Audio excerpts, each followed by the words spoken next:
মৰমৰ ছাত্ৰ ছাত্ৰীসকল, তোমালোক সকলোকে এছ পঢ়াশালীলৈ আকৌ এবাৰ স্বাগতম জনাইছোঁ। আজি মই অসম জাতীয় বিদ্যালয়ৰ ৪ৰ্থ শ্ৰেণীৰ নতুন গণিত পঢ়াবলৈ আগবাঢ়িছোঁ। ইয়াত অনুশীলনী ১ৰ ৬ নম্বৰ অংকটো আমি আজি আৰম্ভ কৰিম। ৬ নম্বৰৰ অংকটোত আছে চুটিকৈ লিখা, অৰ্থাৎ ইয়াত বিস্তাৰ দিয়া আছে, আমাক চুটিকৈ লিখিব লাগে। আৰু ৭ নম্বৰটোত দিয়া আছে খালী ঠাই পূৰ কৰা, আৰু ৮ নম্বৰত দিয়া আছে বাকচৰ ভিতৰত এই চিন দুটা বহুৱাবা, আৰু ৯ নম্বৰত আছে তলৰ সংখ্যাবোৰ সৰুৰ পৰা ডাঙৰলৈ সজোৱা। বলকচোন আমি ৬ নম্বৰৰ অংকৰ পৰা আৰম্ভ কৰোঁ।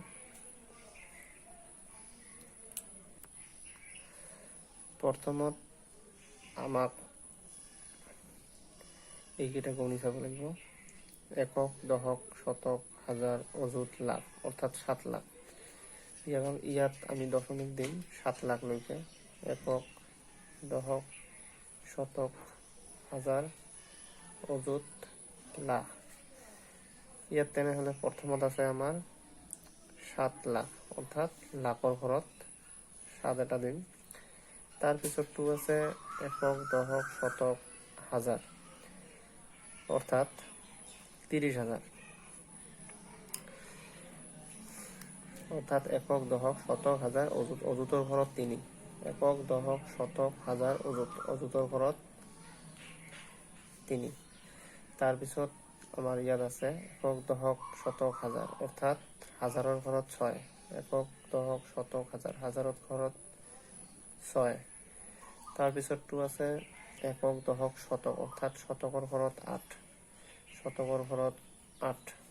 তাৰপিছত দশকৰ ঘৰত ২ আৰু এককৰ ঘৰত ৫। তেনেহ'লে আমাৰ এইটো চুটিকৈ হৈ গ'ল একক, দশক, শতক, হাজাৰ, অযুত, লাখ, অৰ্থাৎ ৭,৩৬,৮২৫। বাকীকেইটা তোমালোকে নিজে নিজে কৰি চাবা। যদি কিবা অসুবিধা হয় মোক কমেণ্ট ছেকশ্যনত জনাবা, মই কৰি দিবলৈ চেষ্টা কৰিম। এতিয়া আমি ৭ নম্বৰ অংকটোলৈ আহোঁ। ইয়াত আছে খালী ঠাই পূৰ কৰা, অৰ্থাৎ ইফালে এটা দিয়া আছে ১০০, হাজাৰ, আৰু ইয়াত দিয়া আছে লাখ। মানে আমি ইয়াত কি বহুৱাম যাতে লাখ হয়।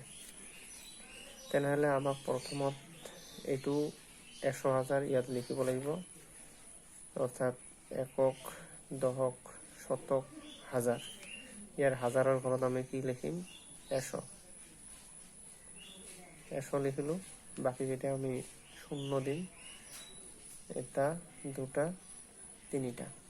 এইটো হৈ গ'ল, ইফালতো হৈ গ'ল। এতিয়া আমি লাখলৈকে গণিম ইয়াত। একক, দশক, শতক, হাজাৰ, অযুত, লাখ, অৰ্থাৎ ১ লাখ। তেনেহ'লে আমাৰ ইয়াত হ'ব ১। তেতিয়া কি হ'ল? ১০০,০০০ হ'লে কি হ'ব? ১ লাখ। ইয়াত এইটো চোৱা, ইয়াত আছে ১০ লাখ। আমি তেনেকৈ ১০ লাখ লৈ দশমিক দিম। একক, দশক, শতক, হাজাৰ, অযুত, লাখ। লাখৰ ঘৰত কি লিখিম আমি? ১০। এইটো লাখৰ ঘৰ। ইয়াত আমি কি লিখিম? ১০। বাকীকেইটা শূন্য দিম। এটা, দুটা, তিনিটা, চাৰিটা, পাঁচটা। একক, দশক, শতক, হাজাৰ, অযুত, লাখ, ১০ লাখ। এতিয়া আমি হাজাৰলৈকে গণিম। একক, দশক, শতক, হাজাৰ। তেনেহ'লে আমাৰ কি হ'ব ইয়াত? ১,০০০। ইয়াত হ'ব ১,০০০। বাকীকেইটা তোমালোকে নিজে নিজে কৰি চাবা, নোৱাৰিলে মোক কমেণ্ট ছেকশ্যনত জনাবা। এতিয়া আমি ৮ নম্বৰৰ অংকটোলৈ আহিম। বাকচৰ ভিতৰত এই দুটা চিন দিয়া আছে, ইয়াত চিন দুটা বহুৱাব লাগিব। অৰ্থাৎ এইফালটো কৰি য'ত সৰুটো হ'ব, যিফালে সৰু থাকিব তাতে আমাৰ এই চিনটো বহিব, সৰুৰ পিনে চোকা চিনটো বহিব। অৰ্থাৎ ইয়াত আছে একক, দশক, শতক, হাজাৰ, ৫৮,৪৩১। আৰু ইয়াত আছে একক, দশক, শতক, হাজাৰ, অযুত, লাখ, ২ লাখ, অৰ্থাৎ এইটো সৰু। তেনেহ'লে আমাৰ এই মাথাটো হ'ব, চোকা মাথাটো হ'ব এইপিনে।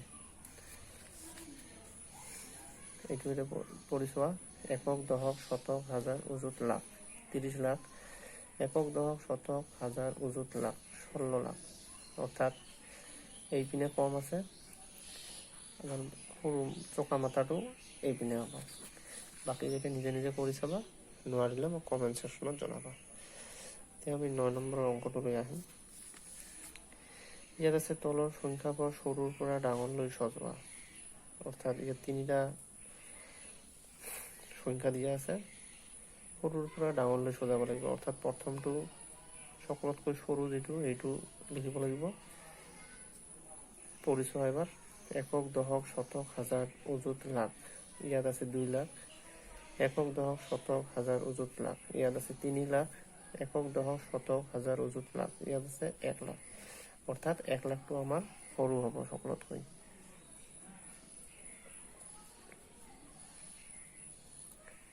এটা কমা দিয়া, এইটো হৈ গ'ল। এতিয়া ইয়াৰ ভিতৰত কোনটো সৰু এইটো বাছি লোৱা, 2 লাখটো। তাৰপিছত লিখিবা 2 লাখটো।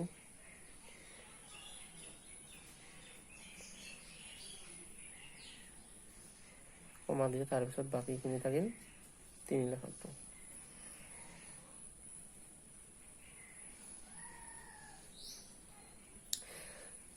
আশা কৰোঁ বুজি পাইছা। আকৌ প্ৰথমৰ পৰা এবাৰ কৈ যাওঁ। প্ৰথমত আছে আমাক চুটি কৰি লিখা, অৰ্থাৎ বিস্তাৰ ৰূপত দিয়া আছে, আমাক চুটি কৰিব লাগে। প্ৰথমত ইয়াত পৰিছে একক দশক শতক হাজাৰ অযুত লাখ, লাখলৈকে দশমিক দিবা। একক দশক শতক হাজাৰ অযুত লাখ, তাৰপিছত এটা এটাকে বহুৱাই যাবা। ইয়াত লাখ আছে, 7 লাখ আছে, ইয়াত লাখৰ ঘৰত 7 দিবা। তাৰপিছত ইয়াত একক দশক শতক হাজাৰ অযুত, অযুতৰ ঘৰত 3 আছে। একক দশক শতক হাজাৰ অযুত, অযুতৰ ঘৰত 3 দিবা। ইয়াত হাজাৰৰ ঘৰত 6 আছে, হাজাৰৰ ঘৰত 6 দিলোঁ। শতকৰ ঘৰত 8 আছে, ইয়াত 8 দিলোঁ। দশকৰ ঘৰত 2 আছে, ইয়াত 2 দিলোঁ। আৰু এককৰ ঘৰত 5 আছে, ইয়াত 5 দিলোঁ। আৰু এইটো আমাৰ আছে কি, খালী ঠাই পূৰণ কৰিব লাগে। অৰ্থাৎ এই বক্সৰ ভিতৰত কি হ'ব এইটো বহুৱাব লাগে আমাক। তেনেহ'লে আমাক ফাৰ্ষ্ট 100,000 বাহিৰ কৰিব লাগিব। একক দশক শতক হাজাৰ, হাজাৰৰ ঘৰত 100 দিয়া, বাকী ইয়াতে 0 দিয়া। তাৰপিছত লাখলৈকে পৰিচোৱা। একক দশক শতক হাজাৰ অযুত লাখ, ইয়াত হ'ব 1, তাৰমানে 1 লাখ। ইয়াত টোটেল কৰিলে কি হ'ব 1 লাখ। লাখলৈকে গণি চালে কি হ'ব 1 লাখ। তাৰপিছতো আছে 10 লাখ, ইয়াত দশমিক দিয়ে একক দশক শতক হাজাৰ অযুত লাখ, 10 লাখ লিখি ল'লা। তাৰপিছত হাজাৰলৈকে পৰি চাবা, একক দশক শতক হাজাৰ, তেনেহ'লে কি হ'ব 1000 হাজাৰ। তাৰপিছত বাকচৰ ভিতৰত চিন দুটা বহুৱাব কৈছে, অৰ্থাৎ যিফালে কম থাকিব ইফালে চকা মাথাটো হ'ব। ইফালে 58,000 আছে, ইফালে একক দশক শতক হাজাৰ। ইয়াত 2 লাখ আছে, এইটো সৰু হয়। ইপিনে চকা মাথাটো হ'ল এইটো 30 একক দশক শতক হাজাৰ অযুত লাখ, ইয়াত 30 লাখ আছে, ইয়াত 16 লাখ আছে। ইয়াত কম হ'ব, ইপিনে কম আছে, ইফালে চকা মাথাটো হ'ব। তলৰ সংখ্যাবোৰ সৰুৰ পৰা ডাঙৰলৈ সজোৱা। অৰ্থাৎ সকলোতকৈ সৰু যিটো ফাৰ্ষ্ট লিখিব লাগিব, ই 1,48,000। তাৰপিছতটো আছে 2,48,000, তাৰপিছত আছে 3,48,000। বাকীকেইটা কৰিবলৈ চেষ্টা কৰিবা, আৰু যদি নোৱাৰা মোক কমেণ্ট ছেকশ্যনত জনাবা, মই কৰি দিবলৈ চেষ্টা কৰিম। ধন্যবাদ।